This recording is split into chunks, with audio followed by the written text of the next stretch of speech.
आज ना मिल पाऊं। पापा आने वाले ना, कल ही देखते। बाद में फोन कर। किससे बात करने लग रही थी? पापा वो नेहा जीजी से। नेहा से बात कर रही थी या उस बावरे छोरे से? ना पापा, नेहा जीजी से कर रही थी। तो ये बता, नेहा कहाँ है? नेहा जीजी मार्केट गई से सामान लाने। अपने बाप से झूठ बोली है कि नेहा मार्केट गई से? एक कहोगे कि नेहा मार्केट में किसी छोरे के साथ है? हद है, आप अपनी छोरी पर भी विश्वास न करे हो। अरे भरोसा तो मैं तेरा भी ना करूं। जैसी झूठी तू है ना, वैसे ही अपने बेटे को बना रही है।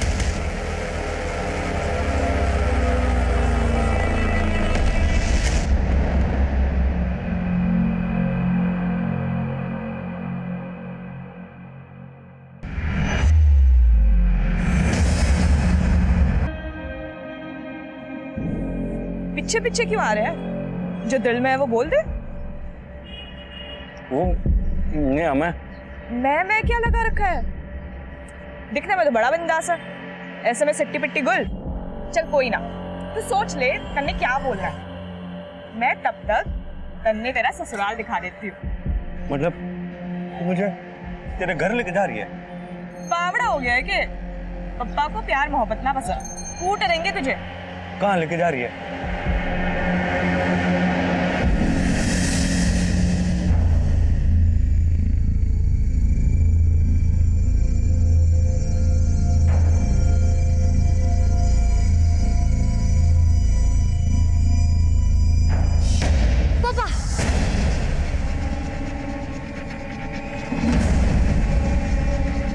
खबरदार, होशियार, दीदी पापा आ रहे हैं।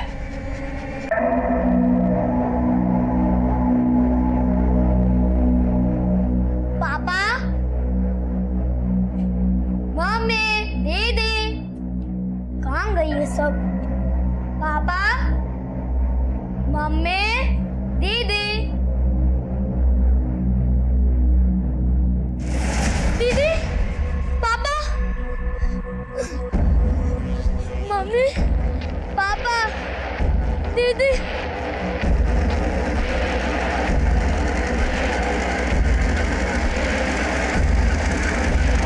पापा, मम्मी, दीदी,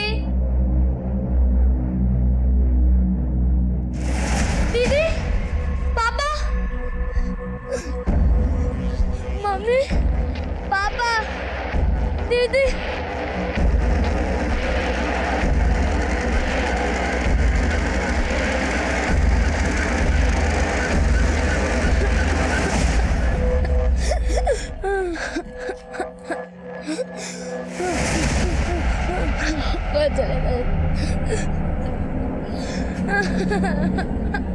रिया बेटा, क्या हुआ? रो क्यों रही हो?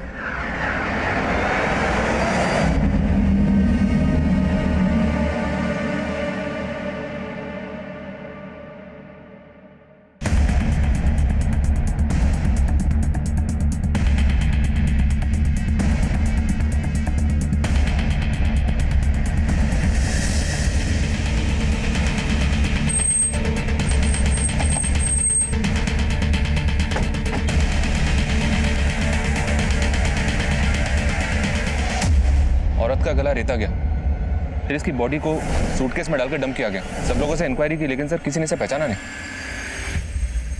सूटकेस में बॉडी को डंप करते हुए किसने देखा? नहीं सर, किसी ने भी नहीं देखा।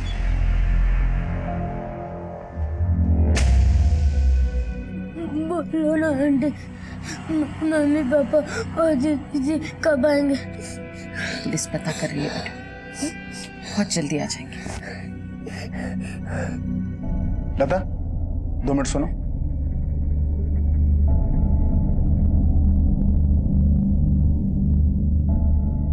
भूल गई कि हमारे कजिन की शादी में जाना है, और ये छोरी ने किसी पड़ोसी के यहाँ दे दी, और तू चलने की तैयारी कर। पागल हो गया क्या? यहाँ बच्ची का रो रो के बुरा हाल है और तुम्हें शादी की पड़ी है। तुम जाओ और फ्री की दारू पियो और शादी में नाचो। मैं रिया को छोड़ के कहीं नहीं जाने वाली।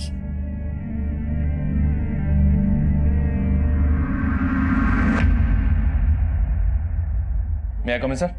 आओ शर्मा सर। सोनीपत थाने में कल एक भरद्वाज फैमिली की मिसिंग कंप्लेंट फाइल हुई थी। उस फैमिली के ये 4 लोग मिसिंग थे। और सर ये जो लाश हमें मिली थी, ये लाश इस फैमिली की ममता नाम की इस औरत से मैच करती है।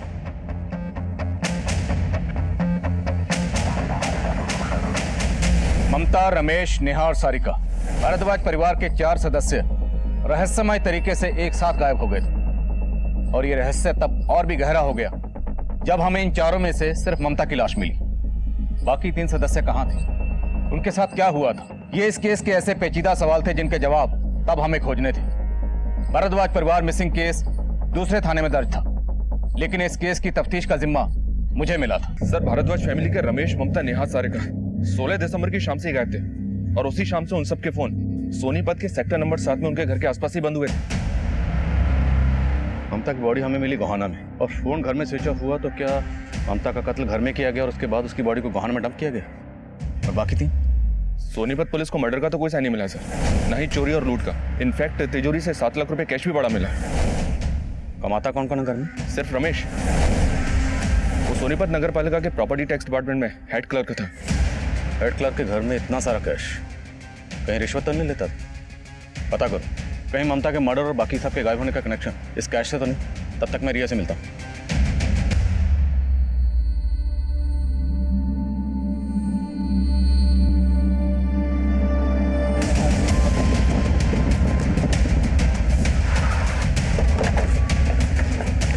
सर ये घर है।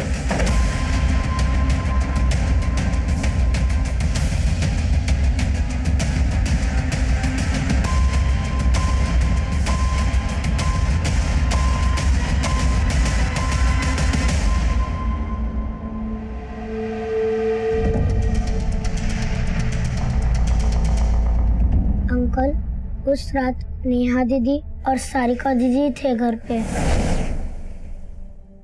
दीदी, मुझे भी फेस पैक लगाना है। तो फेस पैक लगाएंगे तो पापा के आने की खबर कौन देगा? और तू यहाँ खड़ी क्यों है? नीचे जाके देख, पापा आ गए तो हम दोनों बहन गए।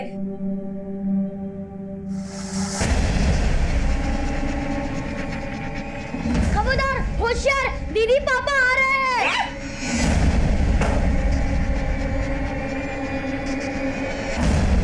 पापा पानी। पापा चाय बना दूं? क्यों, तुम्हारी मम्मी तो नहीं होगी ना घर पे? हाँ पापा, वो मम्मी मार्केट। बस बस बस, मुझे सब मालूम है तुम्हारी मम्मी कहाँ गई होगी। पापा ऐसा कुछ ना है, और मम्मी ने ऐसा भी क्या कर दिया है कि आप ये सब बातें बोल रहे हो? यहाँ तुम बात। रिया बेटा, मुझे तुम्हारी बहनों से कुछ बात करनी है, तुम जाके बाहर खेलो। जाओ जाओ बेटा। तो रिया बेटा, जब आप बाहर खेलने गई थी उस वक्त आपकी मम्मी घर पर थी? नहीं, उस वक्त मम्मी घर पे नहीं थी, और जब मैं खेल के घर वापस आई तब घर पे कोई नहीं था। पापा, मम्मी, दीदी। मम्मी कहाँ गई थी? कुछ बता के गई थी? हाँ अंकल, याद आया, मम्मी रानी मार्केट गई थी। रानी मार्केट? सर रिया ने सोनीपत पुलिस को भी यही बताया था कि ममता रानी मार्केट गई हुई थी, लेकिन ममता का फोन इस एरिया में बंद हुआ था। करना, ये एक सोची समझी साजिश लग रही है। रानीनगर मार्केट में पता करो, जिस रात को ये लोग गायब हुए उस तारीख की वहां की सीसीटीवी फुटेज निकलो। रिया की बातों से लग रहा है कि रमेश और ममता के बीच में सब कुछ सही नहीं है। बुलाओ पड़ोसी। सर, छोटी मोटी बातें तो हर घर में होती रहती है, लेकिन हाँ, रमेश भाई का घर में काफी रौब था। घर के सारे लोग उनसे बहुत डरते थे। डरते थे? दरअसल रमेश नियम कायदे का पक्का आदमी था।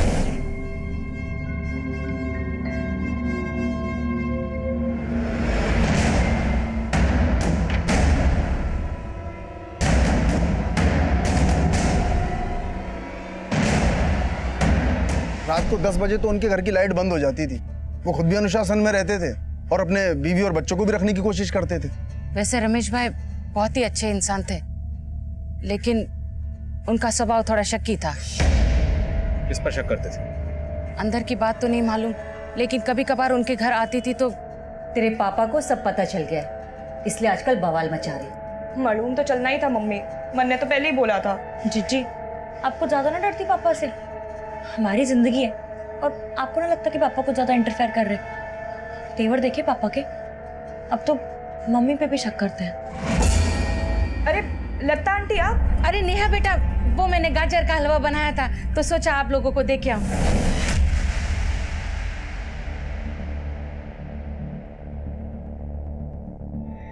सर रमेश के ऑफिस में पता किया मैंने।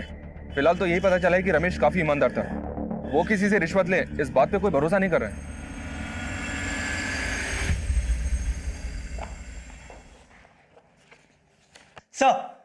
सर कांस्टेबल सोलंकी की वाइफ आई है। सर कल रात से सोलंकी जी से मेरी कोई बात नहीं हो पाई है। उनका फोन भी बंद आ रहा है। हमें लगा कि वो ड्यूटी पे होंगे।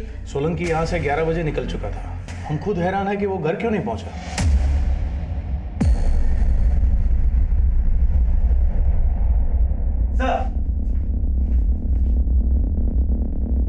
क्या सर क्या हुआ है? उमा जी, भिवानी रोड पर हमें सोलंकी की लाश मिली। मैं कमिंग सर, जिस रात भारद्वाज परिवार गायब हुआ था उसी शाम रानी मार्केट के एक सीसीटीवी फुटेज में ममता एक लड़के के साथ कैप्चर हुई थी। सर उसकी फुटेज। सर इस लड़के का चेहरा साफ नहीं दिखाई दे रहा है, लेकिन इस सीसीटीवी फुटेज के आधे घंटे बाद पूरी भारद्वाज फैमिली का फोन बंद हो गया था। कौन है लड़का, कुछ पता चला? सर मैंने ममता के पड़ोसियों को इस लड़के की फोटो दिखाई, ना तो उन्होंने इसे पहचाना ना रिया ने। सर हमें पता चला था कि रमेश ममता के ऊपर शक करता था कि ऐसा तो नहीं कि ममता का इस लड़के के साथ अफेयर हो, इसीलिए वो इस लड़के से बाहर मिलती जुलती हो। और सर अगर ऐसा है तो रमेश का ममता को मारने का मोटिव स्ट्रांग बनता है। खन्ना, तुम कहना चाहते हो कि रमेश ने पहले खुद अपनी बीवी का कत्ल किया और फिर अपनी दोनों बेटियों को लेकर गायब हो गए, तो उसकी सबसे छोटी बेटी रिया उसे घर में क्यों छोड़ कर जाएगा? और घर में 7 लाख कैश पड़ा हुआ है। कहानी कुछ और है। ममता के कॉल रिकॉर्ड्स देखो, हो सकता है ममता के कॉल रिकॉर्ड्स में इस लड़के के बारे में कुछ पता चले।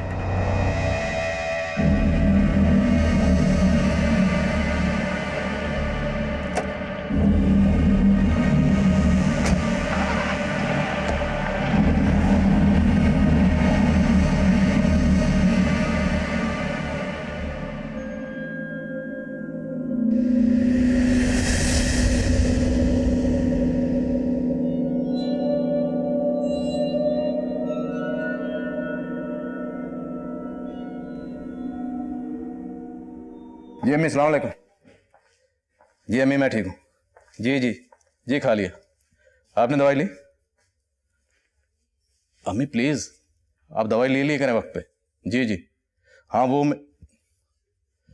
अच्छा, मैं एक फ़ोन आ रहा है, मैं आपको बाद में बात करता हूँ। अल्लाह हाफिज़। बोलो शर्मा।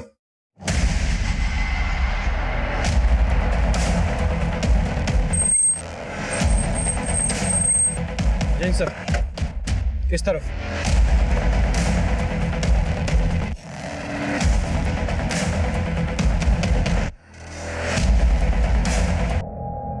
बॉडी काफी डिकम्पोज्ड है सर, लेकिन एक बात है, इसका गला भी ठीक वैसे ही रहता गया जैसे ममता का। सर ये देखिए, लगता है रमेश की लाश है। शर्मा, ममता की बॉडी हमें 4 दिन पहले गोहाना में मिली, और गोहाना यहाँ से 15-16 किलोमीटर की दूरी पर है। और इस बॉडी की कंडीशन को देख के लग रहा है कि इसका कत्ल भी तभी हुआ जब ममता का। मतलब सर, हमें घुमाने के लिए बॉडीज अलग अलग जगह डंप की गई? एब्सोल्युटली। लेकिन सवाल ये है कि अगर ये बॉडी रमेश की है तो हमें मियाँ और बीवी दोनों की बॉडी से मिल गई, लेकिन इनकी बेटियाँ नेहा और सारिका, वो कहाँ है?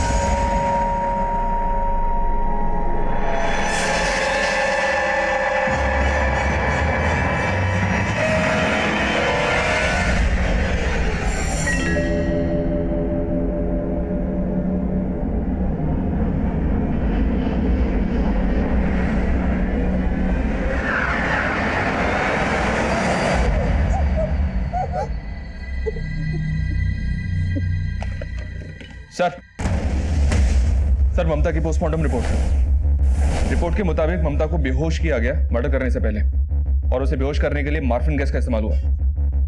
Morphine gas? मार्फिन गैस कौन इस्तेमाल करता है? और हमें बॉडीज मिली सूटकेसेस में। सर पहले ममता को घर में बेहोश किया गया, उसके बाद मारा गया, तो जाहिर सी बात है रमेश को भी इसी तरह मारा गया होगा। लेकिन शर्मा, घर में तो मर्डर के कोई साइन नहीं मिले। हालांकि ममता को रानी मार्केट में देखा गया, लेकिन ममता का फोन भी घर के आसपास ही स्विच ऑफ हुआ। तो क्या रिया के अलावा बाकी सब घर वालों को पहले बेहोश किया गया, फिर कहीं ले जाया गया? ममता और रमेश की हमें बॉडीज मिली 2 सूटकेसेस में, तो क्या किसी ने 5 सूटकेसेस खरीदे?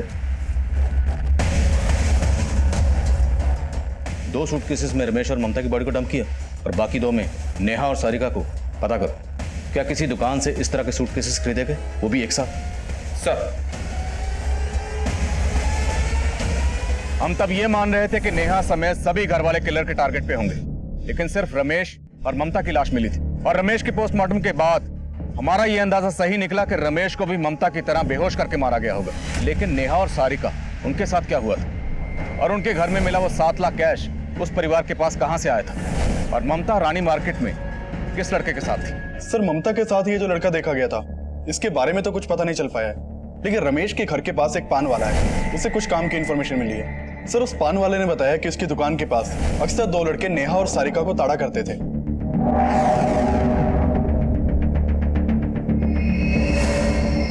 लाडू भाई, वह मेरे वाली है, अपने वाली ना देखो।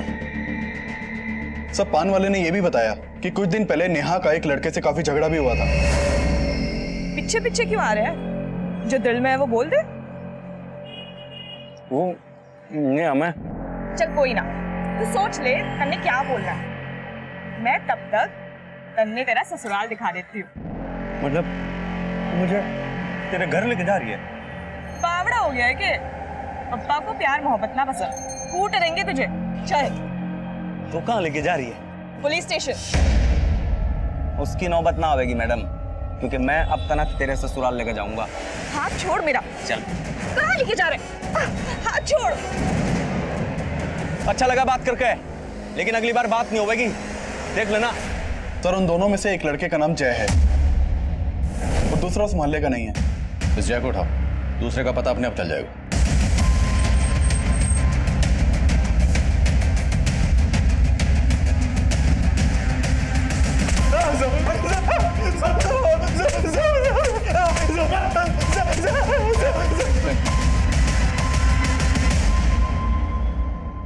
बोला।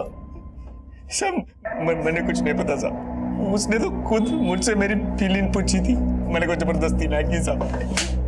हम तेरी फीलिंग ना पूछ रहे, ये बोल दोनों लड़कियों को गायब क्यों किया और उनके माँ बाप को क्यों मारा? मैंने कुछ नहीं किया साहब, वो शायद रोहित ने किया हो। अच्छा, मैं सच कह रहा हूँ साहब, वो तो मेरे से भी बड़ा आशिक है। मैं तो सिर्फ नेहा के पीछे था, लेकिन वो तो दोनों के पीछे था साहब। उनको हासिल करने के लिए जुगाड़ भी कर रहा था साहब। लड़की को वशीभूत करने के टोटके, ये किताब है ना, मैं नेपाल से लेके आया हूँ। ऐसे ऐसे टोटके लिखे हैं ना इसमें, एक बार कर दिए ना तो लड़की ना खुद ब खुद जाल में फंस जाती है। मैंने भी कोई टोटका बता देना नेहा के लिए। अब बावड़ा हो गया कि तेरे को क्या लग रहा है तेरे को मैं अपना साड़ू बनाऊंगा? बेटा इस किताब के टोटके से ना पहले मैं सारिका को अपनी घरवाड़ी बनाऊंगा और नेहा को अपनी साड़ी। तो साड़ी होती है आधी घरवाड़ी। उसने टोटके करने भी शुरू कर दिए थे साहब। कैसे टोटके? साहब वो सटकी सारिका के फोटो के आगे बैठ कर पान चबाता रहता था। मैं भी हैरान था साहब कि ये कैसा टोटका है, लेकिन साहब पता चला कि साड़ी घरवाली तो क्या, उसने तो सास ससुर को भी गायब कर दिया और मैंने कुछ नहीं पता साहब।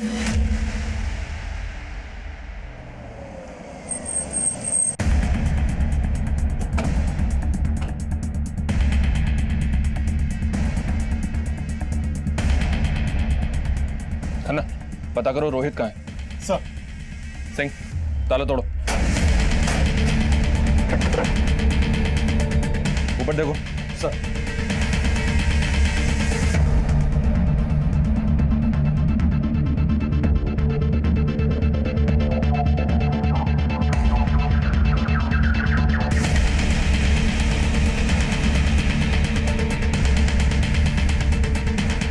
लड़की को वशीभूत करने के टोटके 21 दिन में लड़की को बनाए अपना।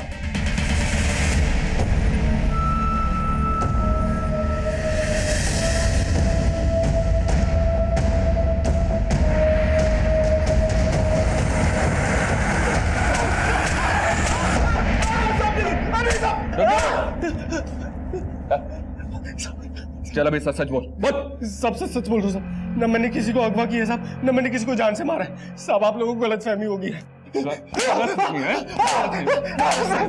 हमें गलतफहमी होगी तो सारिका की तस्वीर अपने घर में क्यों लगा रखी थी? बस सब क्योंकि मैं प्यार करता हूँ उसको।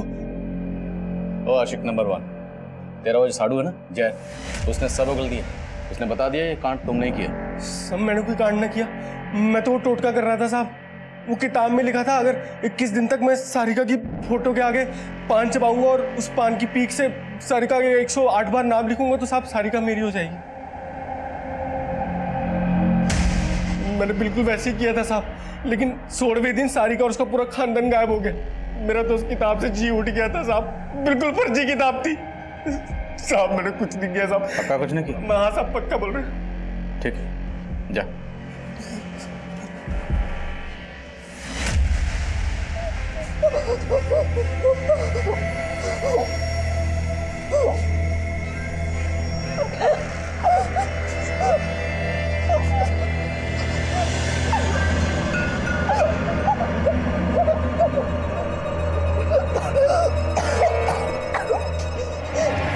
क्यों लाए हो मन्ने यहाँ? सारिका, मम्मी पापा कहाँ है? कहाँ है?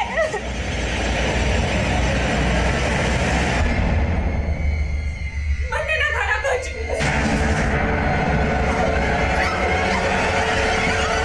रामायणो, ये रोहित जितना सीधा बन रहा है उतना सीधा है नहीं। हो सकता है इसने और जय ने मिलकर रमेश और ममता का कत्ल किया हो, और फिर इन दोनों ने ही नेहा और सारिका को कहीं छुपाया हो। इस पर नजर रखो, ये हमें उन तक पहुंचने की लीड दे सकता है। सर उस पान वाले ने इन दोनों के अलावा एक तीसरे लड़के के बारे में भी बताया था।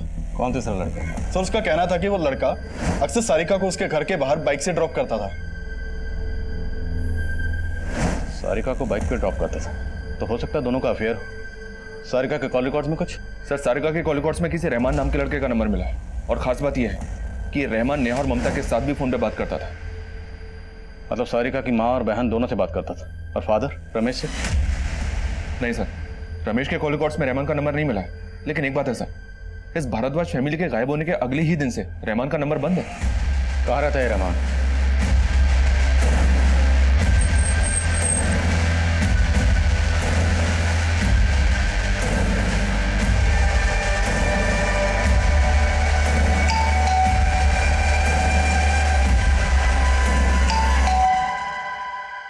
जी, रहमान यहीं रहता है। मेरा बेटा है वो। क्या हुआ? कहाँ वो अपने दोस्तों के साथ उत्तराखंड गया है ट्रैकिंग के लिए। तो उसने अपना फोन क्यों बंद कर रखा है? फोन बंद नहीं रखा है साहब, वहाँ रेंज नहीं आती होगी। झूठ मत बोलिए, आप अच्छी तरह से जानती है वो कहाँ छुपा वो। बोला ना साहब, उत्तराखंड गया है। और आप ऐसा किससे बात कर रहे हैं? क्योंकि आपके बेटे रहमान ने सारिका और उसकी पूरी भारद्वाज फैमिली को गायब कर दिया। आप खुद गायब। कहाँ है वो? कौन सारिका, कौन भारद्वाज? मेरे बेटे ने कुछ नहीं किया है साहब, आपको कुछ गलतफहमी हुई है।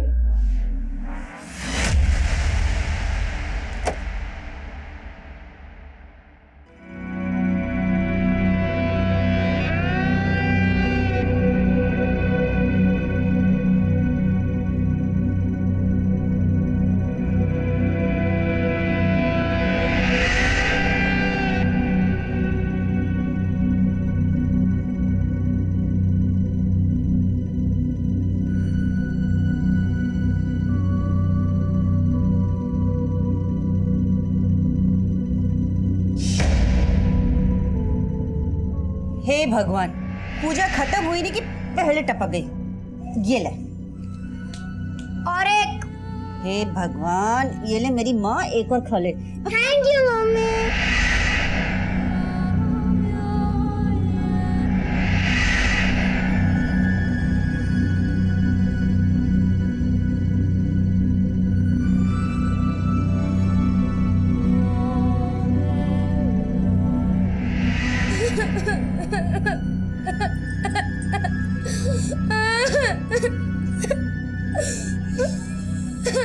घना बुरा हुआ ना छोरी के साथ।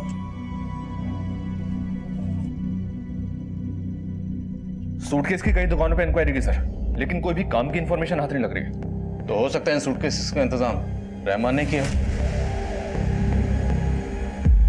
रानी मार्केट के पास रहमान की एक बेकरी शॉप भी है सर, वो भी कई दिनों से बंद है। रहमान की बेकरी शॉप काफी मशहूर है, रोज की 50,000 की सेल भी है। बेकरी शॉप के आसपास भी इंक्वायरी की, लेकिन समझ में नहीं आ रही कि रहमान अचानक से गायब कहाँ हो गया। हो ना हो सर, इस फैमिली को गायब करने में रहमान का ही हाथ है। रहमान की बेकरी है रानी मार्केट में, और रानी मार्केट में ही ममता किसी लड़के के साथ देखी जाती है। रहमान ना सिर्फ सारिका से फोन पे बात करता था, बल्कि उसकी बहन नेहा, उसकी माँ ममता, और तो दोनों बहनें और माँ को छटपटा लग रहा है। सर आपको लग रहा है कि रहमान दोनों बहनों और माँ के साथ कोई गलत काम? सर रहमान के पड़ोसियों से पता चला कि कुछ दिन पहले रमेश रहमान के घर पे गया था और वहां उसका रहमान और उसकी अम्मी फरीदा से काफी झगड़ा हुआ था। क्यों मिलता है मेरी बेटियों से? आज के बाद अगर मेरी बेटियों से मिला ना तो अच्छा नहीं होगा, बता दे रहा हूँ। क्या अच्छा नहीं होगा? पहले अपनी बेटियों का संभाल। मतलब फरीदा रमेश और उसकी दोनों बेटी को जानती है और हमें कुछ और ही कहानी सुना रही थी। सर आप कहें तो फरीदा को बुलाएं। नहीं, अभी नहीं। इस फरीदा के जरिए हम रहमान तक पहुंचेंगे। फरीदा पक्का जानती है कि रहमान कहाँ छुपा हो, उस पर नजर रखो। और मैं रिया से मिलता हूँ, हो सकता है वो रहमान के बारे में कुछ जानती है।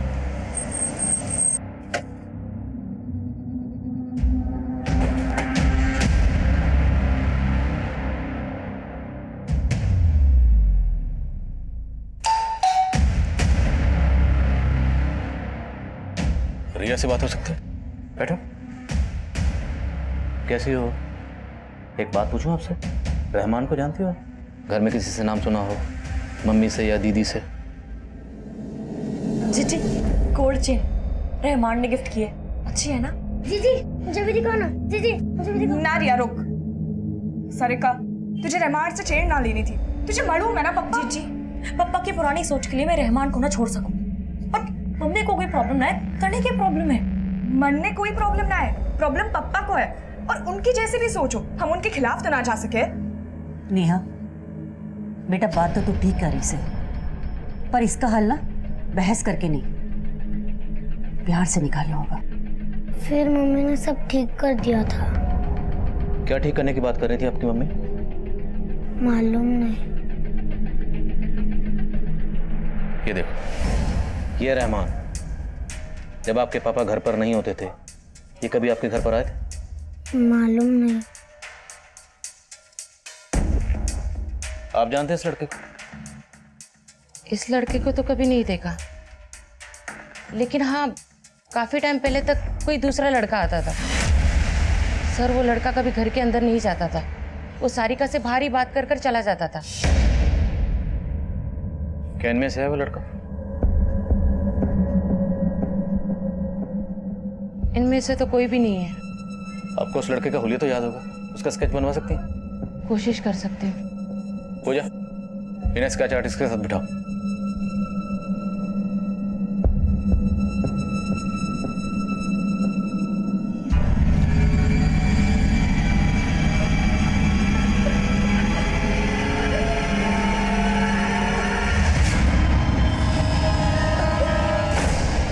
जेले, कल तो तूने अपने आप को खाने से सान लिया था, अरे आज तो कम से कम कुछ पेट में डाल ले। मुझसे ना खाया जाएगा ये फिक्का खाना। ओहो, तो महारानी को छप्पड़ भोग खाना है। देख, जो इस जंजाल से निकलना है ना, तो ये सात्विक खाना खाना पड़ेगा। कैसा जंजाल? क्या करने वाली है आप मेरे साथ?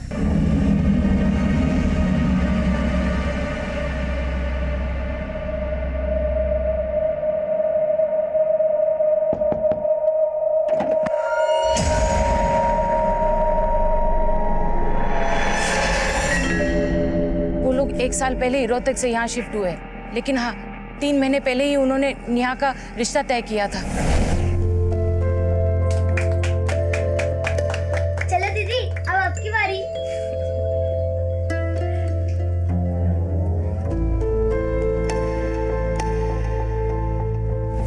किस लड़के के साथ रिश्ता तय किया? रमेश भाई का जूनियर है, उनके ऑफिस में काम करता है, शायद शेखर वशिष्ठ नाम है उसका। एक्चुअली सर रमेश सर मन्ने काफ़ी पसंद करते थे।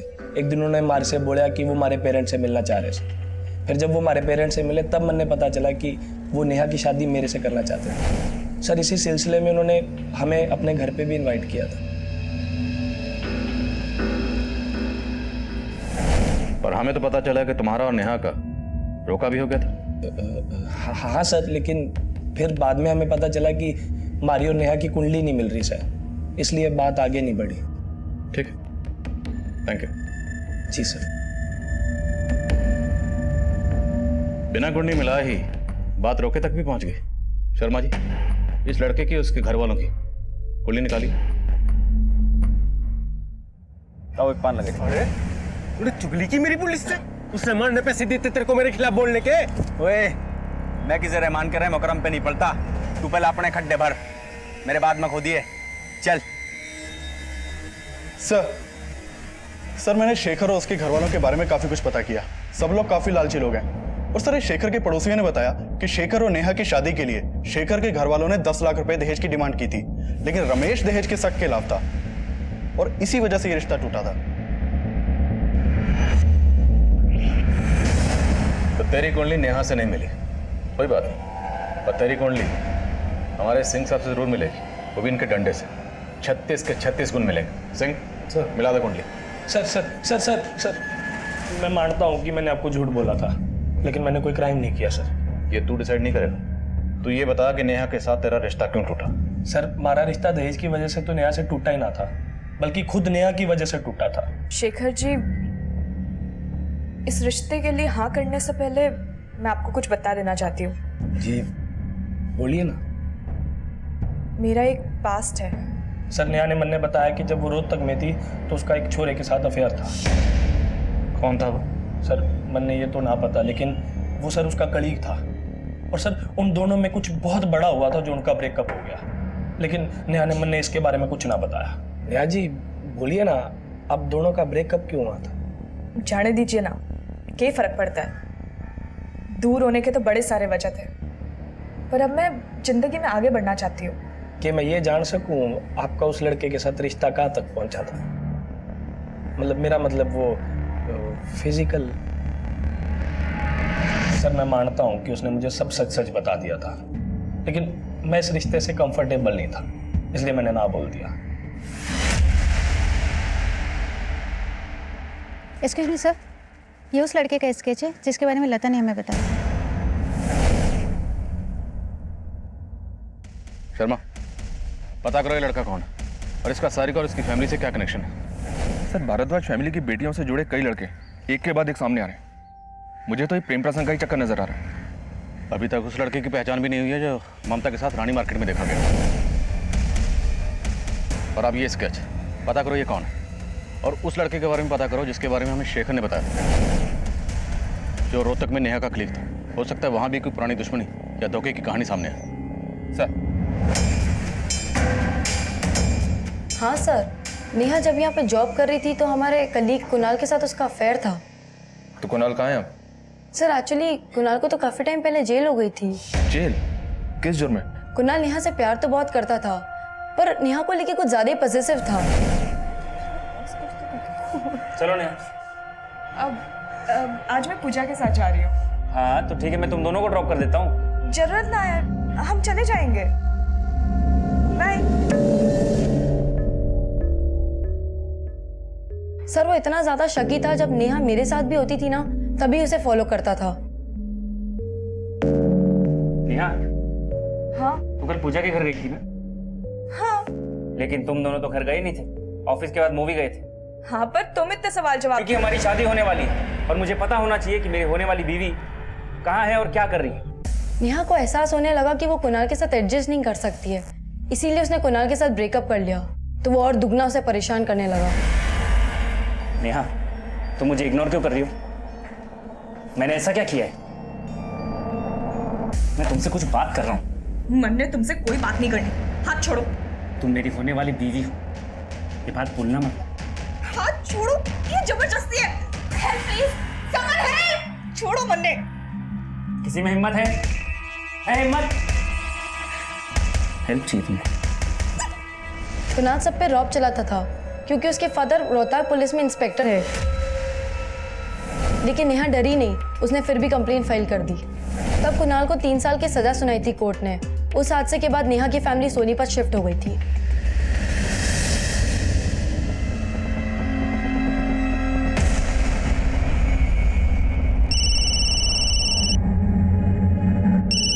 हेलो सर्जन सिंह जी, मैं इंस्पेक्टर आदिल खान बोल रहा हूँ, कोहाना पुलिस स्टेशन से। कोहाना पुलिस स्टेशन? आपसे मिलना है सिंह साहब। कहिए खान साहब, क्यों मिलना चाहते थे आप मुझसे? सिंह साहब, नेहा भारद्वाज को तो आप जानते ही होंगे। 16 दिसंबर से नेहा भारद्वाज और उसकी फैमिली गायब है और उसके माँ बाप की लाशें भी मिली। सीधा मुद्दे पे आइए खान साहब, आप कहना क्या चाहते हैं? अब आप खुद पुलिस वाले हैं, मुद्दा तो समझ ही गए होंगे। दरअसल हम उन लोगों से मिल रहे हैं जिनका नेहा और उसकी फैमिली को गायब करने या कत्ल करने के पीछे कोई मोटिव रहा।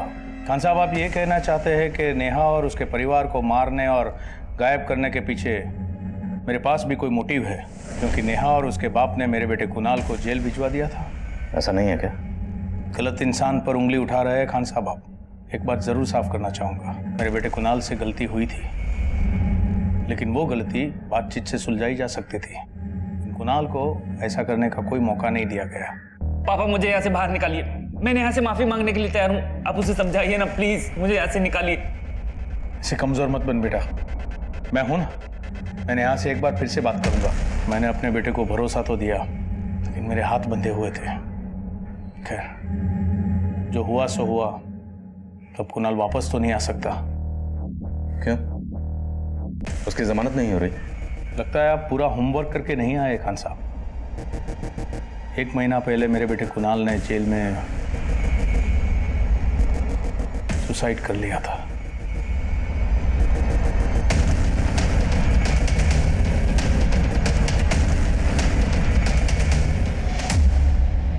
मैंने अपने बेटे कुणाल को हमेशा हमेशा के लिए खो दिया।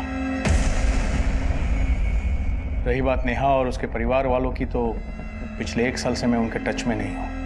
आप आपकी ड्यूटी कर सकते हैं, लेकिन आपको कुछ मिलेगा नहीं।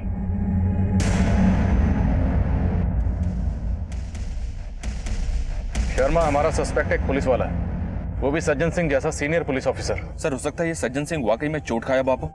अपने खबरियों को तरीके से ब्रीफ करो। पुलिस वाला है, उसके खिलाफ इंफॉर्मेशन निकालना आसान नहीं होगा।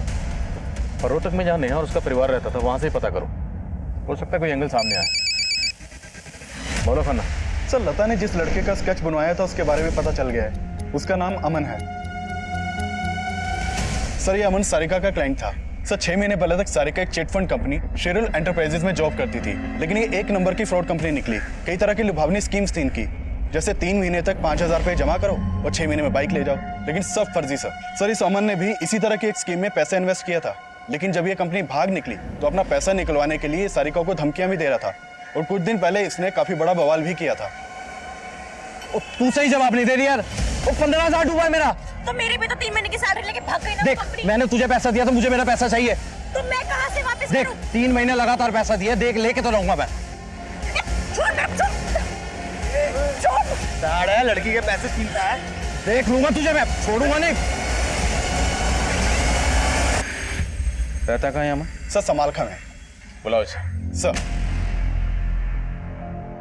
सर जी, मैं मानूं मैं सारिका से पैसे मांग रहा था, लेकिन सर उसी के कहने पे मैंने उसकी कंपनी में पैसे लगाए थे, और सर बाद में बोली कि कंपनी भाग गई। सर आप ही बताओ सर, मन ने कुकर भरोसा होगा कि वो उस फ्रॉड में ना मिली थी। तुझे लगता है सारिका ने तेरे साथ फ्रॉड किया, इसलिए तूने उसकी बहनों को गायब कर दिया और माँ बाप को? 1 मिनट साहब, आपके पास कोई सबूत है मैंने ये सब किया? ओए हीरो, तूने सरे बाजार सारिका का पास छीनने की कोशिश की थी, ये सबूत बहुत है तुझे अंदर रखने के लिए। सिंह, सबूत दो जरा इसको। साहब मैंने कुछ नहीं किया साहब।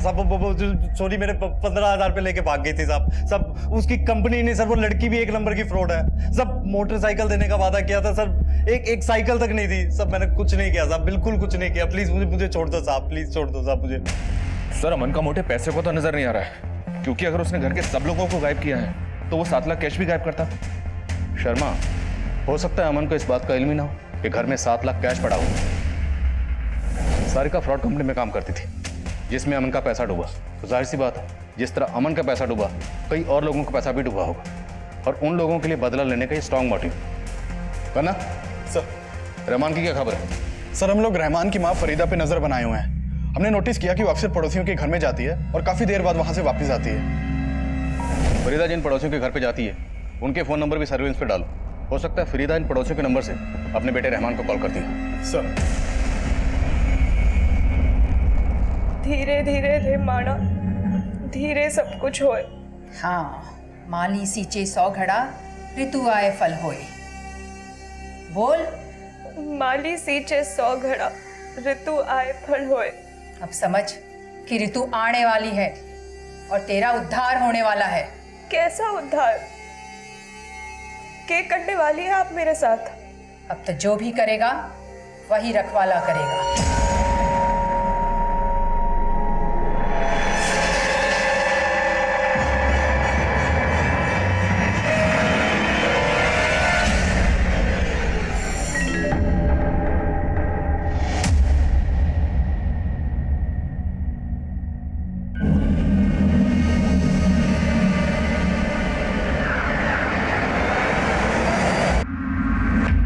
सर सारिका जिस चिटफंड कंपनी में काम करती थी उसके बारे में तो कोई इन्फॉर्मेशन नहीं मिली, लेकिन उसके एक दोस्त के बारे में पता चला है। कौन दोस्त? दिव्या नाम है उसका। सोनीपत में एक किराए के घर में रह रही थी और सारिका के घर भी आना जाना था उसका। लेकिन सर भारद्वाज फैमिली के गायब होने के 15 दिन पहले से ही ये दिव्या खुद भी गायब है और इसका फोन भी बंद आ रहा है। उसके मकान मालिक से बात की मैंने, उसने कहा कि दिव्या ने काफी टाइम पहले घर छोड़ दिया था।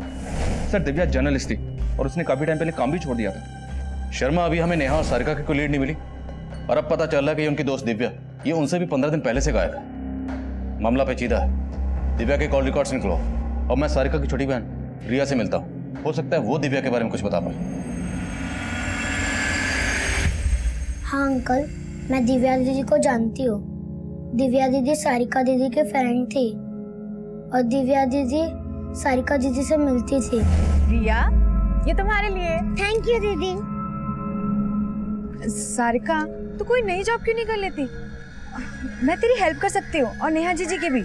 ना दिव्या, जब से वो कंपनी फ्रॉड हुआ है ना, तब से पापा ने ना साफ साफ बोल दिया ना नेहा जीजी जॉब करेगी और ना मैं।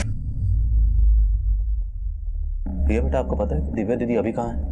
नहीं अंकल।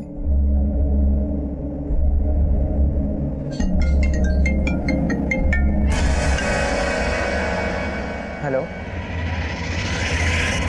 सर, आपका अंदाजा सही निकला। फरीदा अपने पड़ोसियों के फोन से रहमान के नंबर पे ही कॉल करती थी और थोड़ी देर पहले भी उसने रहमान के नंबर पे फोन किया था। उस वक्त उसका फोन करनाल में एक्टिव था। रहमान का नंबर ट्रैक करते रहो और फरीदा को भनक मत लगने देना कि हमें रहमान का पता चल गया, और फरीदा पे नजर बनाए रखो। सर,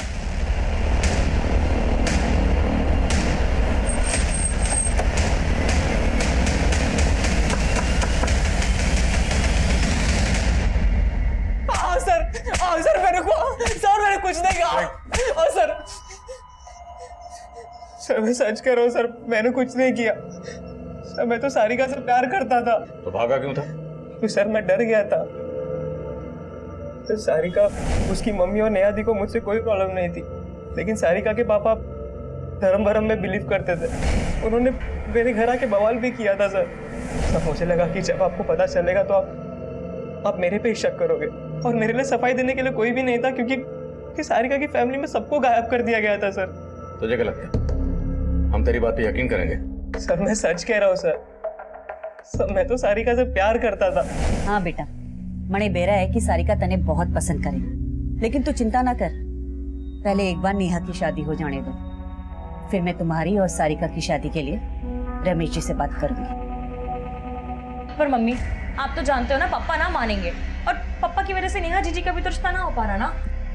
आंटी, आप तो कह रहे थे कि नेहा दीदी का शेखर का रुका हो चुका है। हाँ बेटा, रोका तो हो गया था, लेकिन वो क्या है ना कि शेखर के घर वालों ने 10 लाख रुपया दहेज की मांग कर दी थी, और रमेश जी ठहरे उसूलों वाले, दहेज के कारण रिश्ता तोड़े हैं। वो ये ना समझे कि आजकल के जमाने में तो ये सब चले हैं। लेकिन तुम चिंता मत करो, मैं अलग से पैसों का इंतजाम कर रही हूँ। मैं रमेश जी को बताए बिना शेखर के घर वालों को पैसे दे दूंगी। लेकिन आंटी, आप इतने पैसों का इंतजाम कैसे करेंगी? आप कहे तो मैं आपकी कुछ मदद कर दूं? सर उसके बाद मैंने ममता आंटी को 7 लाख रुपए दिए थे, और ये बात रमेश अंकल को पता चल गई थी, इसीलिए वो सारिका की मम्मी से और सारिका से नाराज थे। तो मैं तो यही चाहता था कि मेरी और सारिका की शादी के पहले नेहा दी की शादी हो जाए, लेकिन शेखर ने अचानक से रिश्ता तोड़ दिया सर। मुझे क्या पता था कि उनके साथ ये सब हो जाएगा सर। तो सारिका का अच्छा दोस्त है? हाँ सर। तो दिव्या के बारे में भी जानता होगा? दिव्या? सारिका के दोस्त, याद आया या याद दिलाऊं? हाँ सर, सारिका ने बताया था एक बार कि उसकी कोई दोस्त है दिव्या करके। दिव्या के गायब होने में तेरा क्या लेना देना? सर मेरा क्या लेना देना होगा? मैं तो दिव्या से कभी मिला भी नहीं हूँ सर।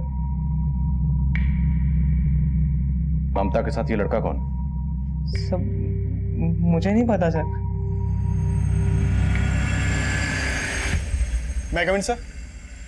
सर मैंने दिव्या के कॉल रिकॉर्ड स्टडी किए। वो एक मुन्ना नाम के लड़के के काफी टच में थी। सर इस मुन्ना का फोन भी उसी वक्त बंद हुआ था जब दिव्या का फोन बंद हुआ था, और इस मुन्ना के बारे में मैंने पता किया, और ये ड्रग पेडलिंग के चार्ज में अंदर भी हो चुका है। History sheeter? मतलब दिव्या एक हिस्ट्री शीटर के टच में थी। होना इस दिव्या का इस डबल मर्डर से कोई ना कोई ताल्लुक जरूर है, इसलिए गायब। सर एक और इंटरेस्टिंग बात पता चली है, ये दिव्या और मुन्ना इन दोनों का फोन अक्सर रोहतक में भी एक्टिव रहता था। रोहतक? सर कहीं दिव्या का सज्जन सिंह के साथ कुछ हो सकता है? दिव्या और मुन्ना को सज्जन सिंह ने कहीं छुपा के रखा हो। किसी भी तरीके से दिव्या और मुन्ना को ढूंढ निकालो। अगर सज्जन सिंह इन्वॉल्व है तो खुद ब खुद सामने आएगा। सर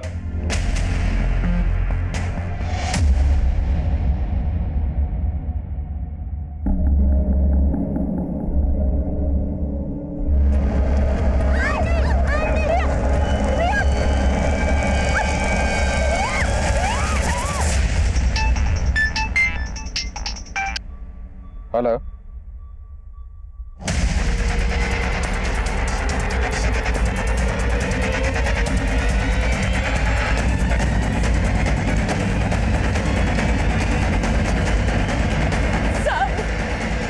आदमी रिया को पकड़ के वैन में लेके गया साहब। मैं यहाँ से ही रिया को लेकर आ रही थी और उसने यहाँ पीछे से मुझे धक्का मारा, मैं यहाँ गिरी। उसकी वैन यही खड़ी थी, पहले से यही खड़ी थी साहब, और वो रिया को लेकर गया। आपने वैन का नंबर नोट किया? नहीं, वैन का नंबर तो नहीं देखा, लेकिन उसके वैन के पीछे एल लिखा था। शर्मा, वैसे तो सुनसान जगह, सीसीटीवी के चांसेस कम, फिर भी पता करो। अगर कुछ सीसीटीवी है तो फुटेज निकलो। सर कितने लोग थे? वो अकेला ही था साहब। दिखने में कैसा था? उसका चेहरा ढका हुआ था गमछे से। अब भारद्वाज परिवार की सबसे छोटी बेटी रिया को भी किडनैप कर लिया गया था। हमें अंदाजा तक नहीं था कि ऐसा कुछ हो सकता है, लेकिन रिया का गायब होना हमें अपना फेलियर लग रहा था। लेकिन ये हादसा इतना इशारा तो दे रहा था कि कोई ऐसा है जो पूरे भारद्वाज परिवार को ही खत्म करना चाहता है। हमारे सस्पेक्ट्स कई थे और असली गुनहगार तक पहुंचने के लिए हम हर मुमकिन कोशिश कर रहे थे। खबरियों से एक सॉलिड इंफॉर्मेशन मिली है। 20 दिन पहले रोहतक के कांस्टेबल सोलंकी का मर्डर हुआ था। और ये इन्फॉर्मेशन हमारे किस काम की? सर काम की हो सकती है, क्योंकि पता चला है कि कांस्टेबल सोलंकी का दिव्या के साथ उठना बैठना था और कांस्टेबल सोलंकी इंस्पेक्टर सज्जन सिंह के अंडर ही काम करता था। सर इन्हीं के एक खबरी किशोर ने सोलंकी का मर्डर किया था, जिसे सज्जन सिंह ने अरेस्ट भी किया था। हमारा सस्पेक्ट है सज्जन सिंह और सोलंकी उसके अंडर काम करता था और दिव्या सोलंकी के टच में थी। लग रहा है इन सब बातों का कनेक्शन हमारे केस से जरूर बनेगा। अब ये क्या कनेक्शन है सज्जन सिंह तो बोलेगा ना। एक काम करते हैं, सोलंकी का मर्डर करने वाले किशोर से मिलते हैं। अब ये दिव्या को मैं अच्छी तरह जानूं। सोलंकी की चमची थी वो, और पैसा देकर सोलंकी उससे कई तरह के गलत काम करवाता था। ये सोलंकी तो सिर्फ एक मोहरा था। सोलंकी जो भी काम करता था सज्जन सिंह के इशारों पर करता था। तुमने कांस्टेबल हरीश सोलंकी को क्यों मारा? मैं तो साहब उनके लिए मुखबिरी करता था, लेकिन वो मेरा ही मजाक उड़ाने लगे, मेरी इज्जत उछालने लगे। फिर क्या था, एक दिन शराब पी के मुझ पर हाथ उठा दिया, मेरा माथा ठनक गया, मैंने ठोक दिया। देख किशोर, तेरी सजा तो कम नहीं हो सकती, लेकिन सोलंकी के मर्डर का तेरी आत्मा पर, तेरे दिल पर जो बोझ है वो जरूर कम हो सकता है अगर तू हमारी मदद करे। बोल, ये दिव्या और मुन्ना कहाँ मिलेगा? साहब पूरे यकीन के साथ तो नहीं कह सकता, पर करनाल में एक ठिकाना है, वहां आपको ये दोनों मिल सकते हैं।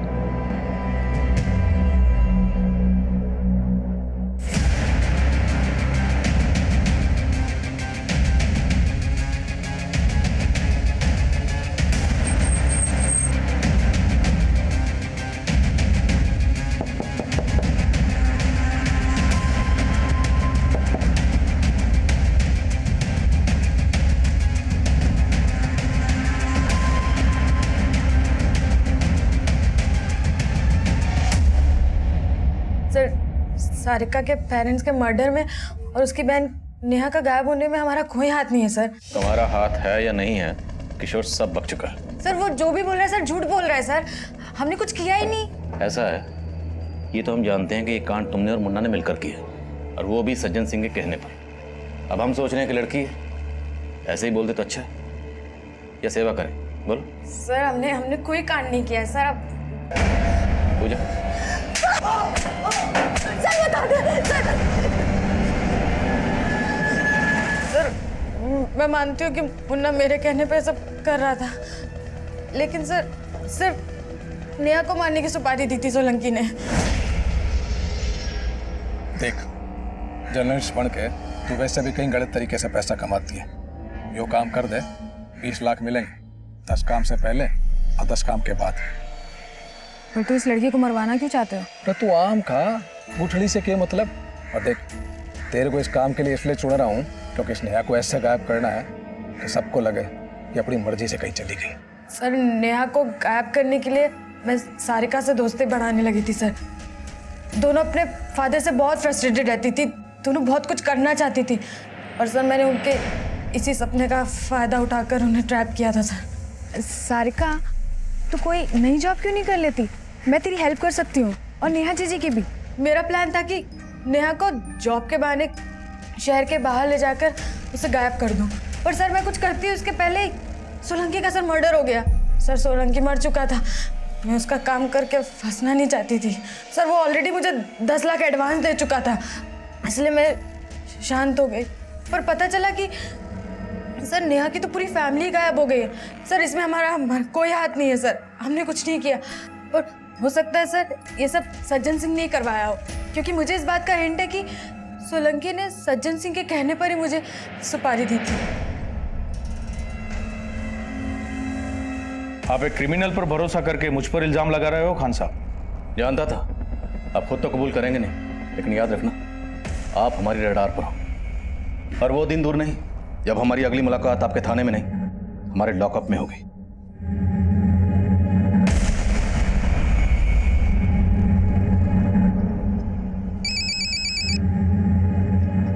बोलो खन्ना। सर, जिस वैन से रिया को किडनैप किया गया था उसके बारे में एक इन्फॉर्मेशन मिली है। भारद्वाज फैमिली के गायब होने से एक हफ्ता पहले एक केमिस्ट शॉप के बाहर के सीसीटीवी में वो वैन कैप्चर हुई थी। सर, उस वैन में से एक आदमी उतरा था और उसने केमिस्ट शॉप से पोल्यूशन मास्क खरीदा था। सर, एक केमिस्ट शॉप के सीसीटीवी में उस वैन का नंबर भी कैप्चर हुआ है।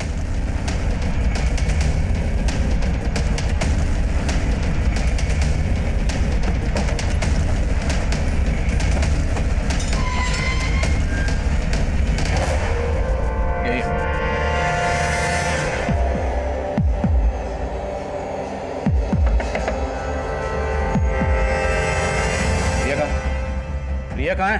पकड़ो इसको।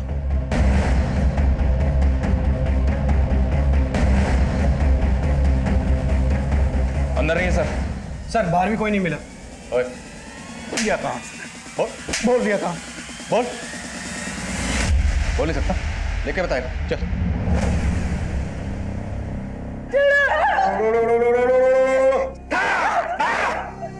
जैसे ही इन दोनों की बलि चढ़ेगी, तेरे बेटे की और तेरी सारी समस्याएं खत्म हो जाएगी।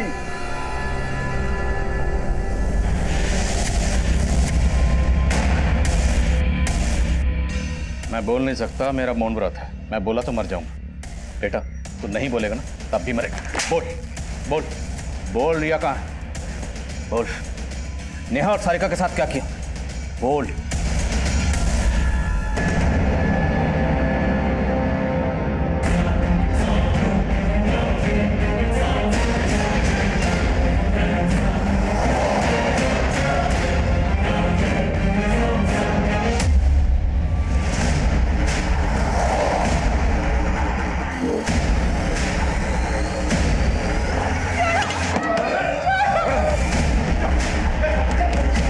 रमेश मेरा चाचा था, नेहा मेरी बहन थी। रमेश तुम्हारा चाचा और नेहा तुम्हारी सगी बहन? हाँ साहब, रमेश मेरा देवर था। 10 साल पहले मेरे पति ने खाट पकड़ ली थी और उनकी इस बीमारी की वजह से उनकी नौकरी वोकरी सब चली गई। तब हमारे बाबा जी ने हमको एक उपाय बताया। तेरे पति की जानलेवा बीमारी और तुम्हारी गरीबी से अगर छुटकारा पाना है तो सिर्फ एक ही उपाय है। कौन सा उपाय बाबा जी? तुझे तेरी बेटी की बलि देनी होगी। तेरे बेटी की बलि देने से सारे कष्ट, संकट, क्लेश, समस्याएं सब दूर हो जाएंगे। हमारे पास और कोई चारा नहीं था साहब। हम नेहा की बलि देने ही वाले थे कि नेहा के पापा ने फोन करके अपने भाई रमेश को बुला लिया और रमेश नेहा को लेके वहां से भाग गया। और उसके कुछ टाइम बाद ही नेहा के पापा चल बसे और हम सब सड़क पर आ गए। हमें उनसे बदला लेना था। सब चाचा अपने परिवार को लेकर रोहतक से सोनीपत चले गए थे। उनसे बदला लेने के लिए मैंने उनके सोनीपत वाला एड्रेस पता किया। मैंने वहाँ की रैकी की। मेरा एक दोस्त केमिकल फैक्ट्री में काम करता था, उसी के ज़रिए मैंने वो जहरीले गैस का बंदोबस्त किया था। उस दिन मैंने चाची के ज़रिए उनके घर में घुसने की प्लानिंग की थी। नमस्ते चाची। अरे मुझे नहीं पहचाना? मैं संजय। संजय? प्रकाश भारद्वाज जी का बेटा, आपका भतीजा चाची। फिर मैं नेहा और बाकी सबसे मिलने के लिए कहने लगा। चाची मुझे अपने घर लेके गई। सुनिए, देखिए कौन आया है।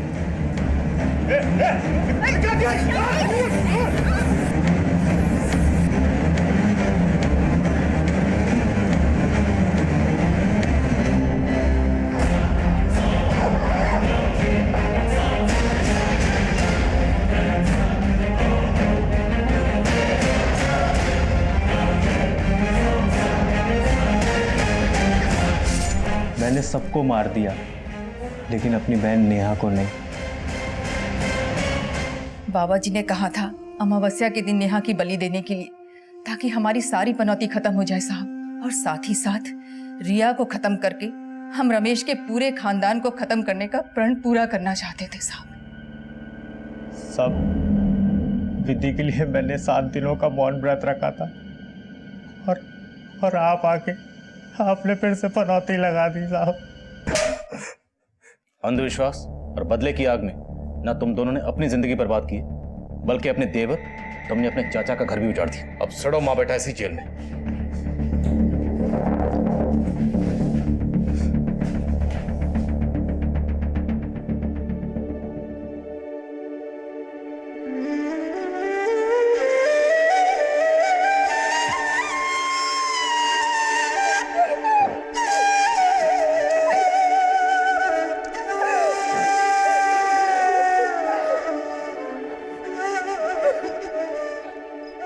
नेहा और रिया को हमने सही सलामत बचा लिया, लेकिन संजय और उसकी मां के अंधविश्वास के चलते 15 साल पहले भी नेहा की जान को खतरे में डाला गया था और रमेश ने उसको नई जिंदगी दी। पर ममता की एक भूल से पूरा परिवार बिखर गया। ममता यह जानती थी कि जिस संजय को वो अपने घर लेकर जा रही थी, उस संजय का परिवार रमेश से कितनी नफरत करता था। लेकिन ममता ने उनकी मंशा को भांपे बिना जुर्म की इस दस्तक को नजरअंदाज किया और नेहा और रिया फिर से अनाथ हो गए। वहीं तहकीकात के दौरान यह भी सामने आया कि कांस्टेबल हरीश सोलंकी ने सज्जन सिंह के कहने पर ही मुन्ना को नेहा की सुपारी दी थी, पर इसका कोई भी पुख्ता सबूत नहीं मिला जिससे सज्जन सिंह के खिलाफ कोई एक्शन लिया जा सके। अब मैं आदिल खान आपसे इजाजत लेता हूं। आपसे फिर मुलाकात होगी एक और नए केस के साथ। तब तक देखते रहिए क्राइम पेट्रोल दस्तक। मकसद बताना नहीं, बचाना है।